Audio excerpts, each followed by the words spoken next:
Nahaharap ngayon sa malaking dagok ang mga fish cage operator sa Lake Cebu South, Cotabato dahil sa patuloy na pagkalat ng fish kill o tinatawag na kamahong na nagpilit sa kanila na magsagawa ng emergency harvest upang mailigtas ang natitira nilang mga alagang tilapia.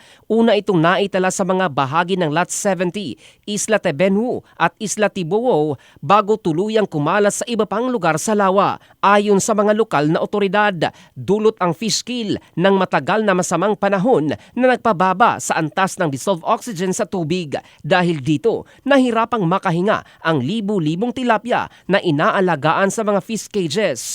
Dagdag pa na umabot na ang insidente sa Barangay Poblasyon, Barangay Bakdulong at Barangay Ticonel. Pinangangambahang mas marami pang isda ang mamamatay kung magpapatuloy ang malalakas na pag-ulan sa mga susunod na araw. Upang mabawasan ang kanilang pagkalugi, napilitan ang mga fish farmer na anihin ang kanilang mga tilapia kahit hindi pa ito handa para sa merkado.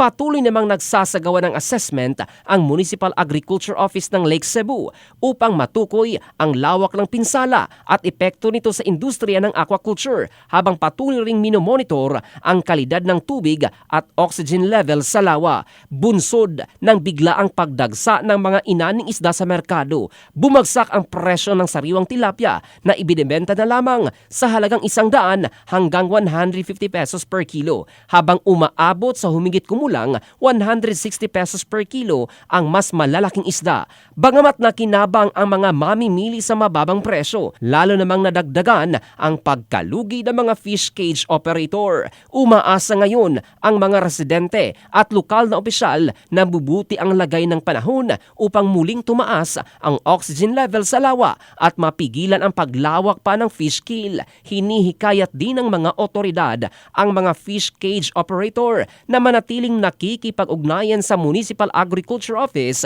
at ipagpatuloy ang mahigpit na pagbabantay sa kalagayan ng kanilang fish cage upang mabawasan ang pinsala sa kanilang kabuhayan.